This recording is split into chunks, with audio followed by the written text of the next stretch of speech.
Satoshi Nakamoto இந்த பேரை கேள்விப்பட்டிருக்கீங்களா? காயின் இதே மாதிரி ஒரு 15-20 வருஷத்துக்கு முன்னாடி பிட்காயின் அப்படின்ட்டு இந்த மாதிரி காயின் இல்லை. அது மேபி இது பார்க்குற நிறைய பேருக்கு தெரியும். பிட்காயினை வந்து உருவாக்கின ஒரு நபர் இல்லைன்னா அது ஒரு குழு, பேர் மட்டும் தெரியும், சதோஷி நாகமோட்டோ அப்படின்ட்டு பேரை மட்டும் கண்டுபிடிச்சிட்டாங்க. பட் அது ஒரு தனி நபரா இல்லை ஒரு குழுவா, அது யாருன்னு இன்றைக்கி வரைக்கும் யாரும் கண்டுபிடிக்கல. இன்ட்ரெஸ்டிங் நியூஸ் என்னன்னா, பிட்காயினை உருவாக்கின அந்த நபரோட பேரோ இல்லை அந்த குழுவோட பேரோ தான் சதோஷி நாகமோட்டோ. அதோட இன்ட்ரெஸ்டிங் நியூஸ் என்னன்னு கேட்டிங்கன்னா, இன்றைக்கி உலகத்தில் 10 to 20 10லேருந்து 11 12 சம்திங் ரேட்டிங்கில் வர உலக பணக்காரர்கள் பட்டியலில் இருக்கிறதும் அந்த சதோஷி நாகமோட்டோன்றவர் தான்.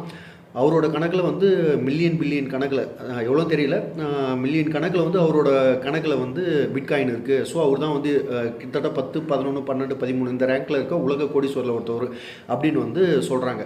பட் அவர் யார், எங்கே இருக்கார், என்ன, இது வரைக்கும் யாருக்கும் தெரியாது. அவர் ஒரு தனி நபராக இல்லை குழுவான்னு கூட வந்து யாருக்கும் தெரியாது. இதில் நம்மளுக்கு ஒரு இன்ட்ரெஸ்டிங் நியூஸ் இருக்குது. என்னென்னா, என்னோடய லைஃப்பில் நடந்தது. ஒரு 15 வருஷம் இருக்கும், 13 வருஷம் சம்திங் இருக்கும்னு நினைக்கிறேன். அப்போ ஒரு நபர் வந்து என்கிட்ட வந்து பேசுகிறாரு, இந்த மாதிரி பிட்காயின் ஒன்று இருக்குது தம்பி, வாங்குங்க, பர்ச்சேஸ் பண்ணுங்கள், ஜஸ்ட்டு வந்து ஒரு 10 காயின் வாங்கி வைங்க, இல்லை ஒரு 5 காயின் வாங்கி வைங்க, ரொம்ப கம்மி காஸ்ட்டு தம்பி அப்படின்னு அவர் சொன்னது. அன்றைக்கி சொன்னது ஒரு டீ குடிக்கிற செலவு தான் வந்து ஒரு பிட்காயின் அப்படின்ற மாதிரி சொன்னேன். நம்ம வந்து ஒழுங்காக ஏதோ ஒழுங்காக பண்ணியிருக்கோம்.